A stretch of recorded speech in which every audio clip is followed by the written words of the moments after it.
এই চারটি ইন্টিগ্রেশনকে লক্ষ্য করো। এই অঙ্কগুলো যথেষ্ট গুরুত্বপূর্ণ চারটি অঙ্ক। বিভিন্ন বিশ্ববিদ্যালয়ে ভর্তি পরীক্ষায় এই অঙ্কগুলো আসার সম্ভাবনা আছে, তাই আমরা এই অঙ্কগুলো তোমাদের সামনে নিয়ে আসছি। তো প্রথম অঙ্কটা আমরা কীভাবে সমাধান করে লক্ষ্য করো।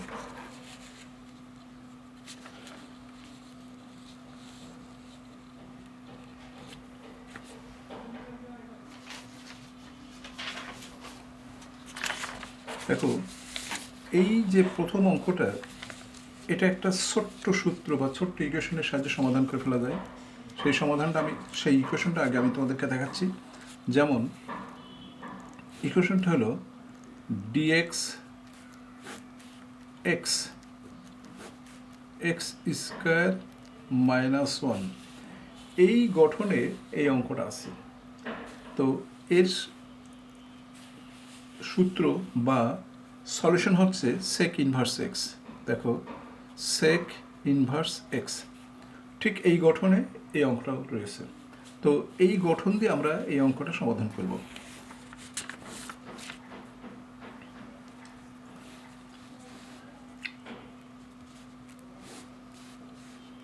আপার limit, lower limit,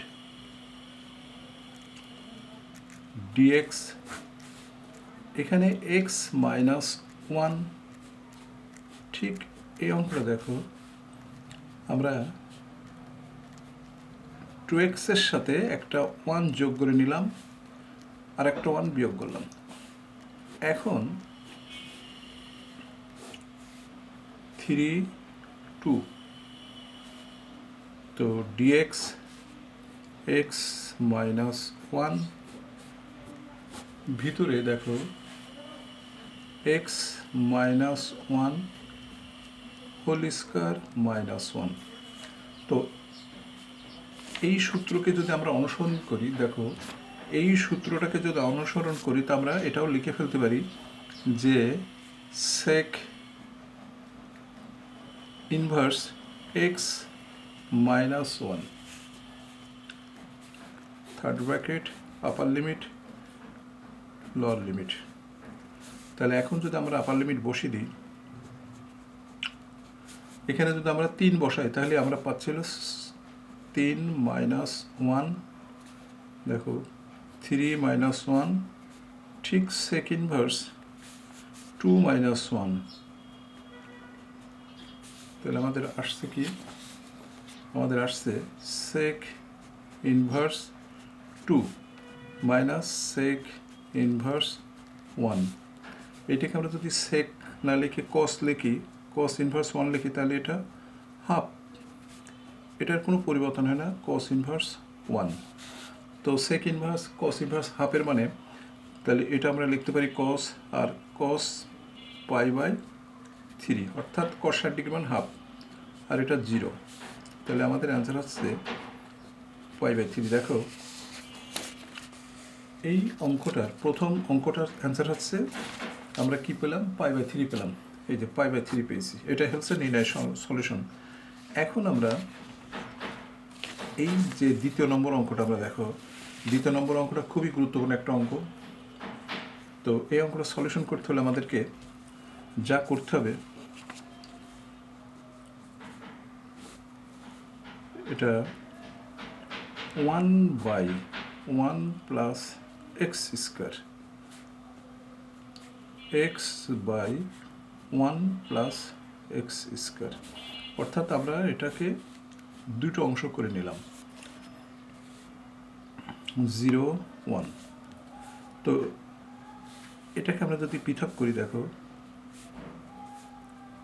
dx 1 plus x square, ঠিক এটা 1, 0, এখানে 2x নিলাম, 1 প্লাস এক্স স্কোয়ার ডিএক্স, এখানে একটা হাফ নিলাম, কারণ আমরা এখানে 2 ছিল না, এখানে আমরা 2 নিয়েছি। তাহলে এটার সূত্র হচ্ছে tan ইনভার্স এক্স। দেখো, এটার সূত্র হচ্ছে tan ইনভার্স এক্স, আর এটার সূত্র হচ্ছে ln 1 প্লাস এক্স স্কোয়ার, 1, 0। তো এখন আমরা যদি 1 বসাই, tan inverse 1 plus half loan 2 হয়ে যায়, এটা 1 বসে 2 হয়ে যায়, মাইনাস দিয়ে সবই কিন্তু মাইনাস হয়, মানে 0 হয়ে যায়, কারণ এখানে এক্সের মান 0 যদি বসাতাম তাহলে লন 1 মানে 0, তাহলে এখানে অ্যান্সার হচ্ছে π/4 প্লাস হাফ লন 2।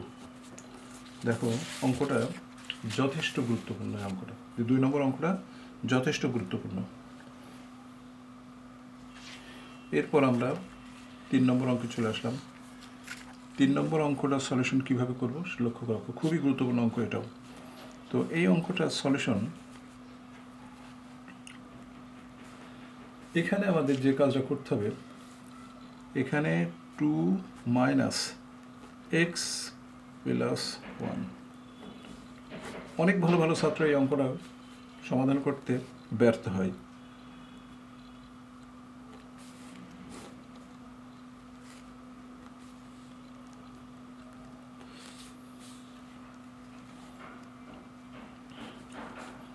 তাহলে 2/1 প্লাস এক্স, আর এটা 1 হয়ে গেল। ঠিক এইভাবে তোমাদেরকে সাজিয়ে নিতে হবে। আপার লিমিট 1 dx, তাহলে এখন এটাকে ইন্টিগ্রেশন করলে কি হয়, 2 ln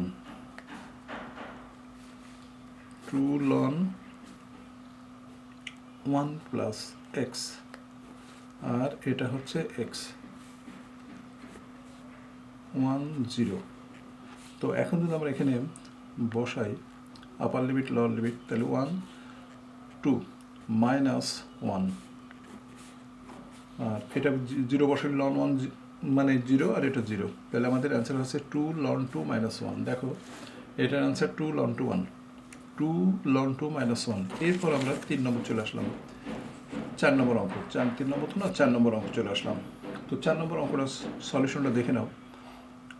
এই ধারার ইন্টিগ্রেশনগুলো দেখো, ln 2x এর ইন্টিগ্রেশনটা কী হবে সেটা দেখো।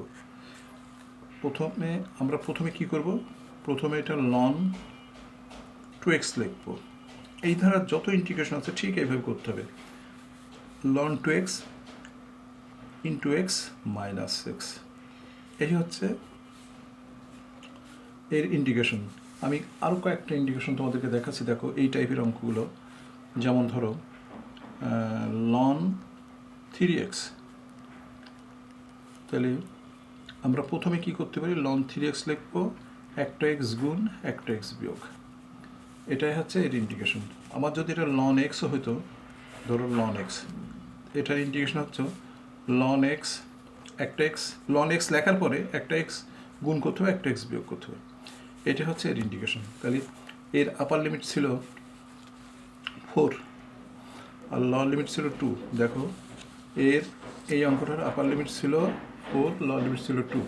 তো এখন যদি আমরা বসিয়ে দিই 4 ln 8 মাইনাস 4, তারপরে 2 ln 4, কারণ এই 2 এখানে বসাচ্ছি, মাইনাস 2।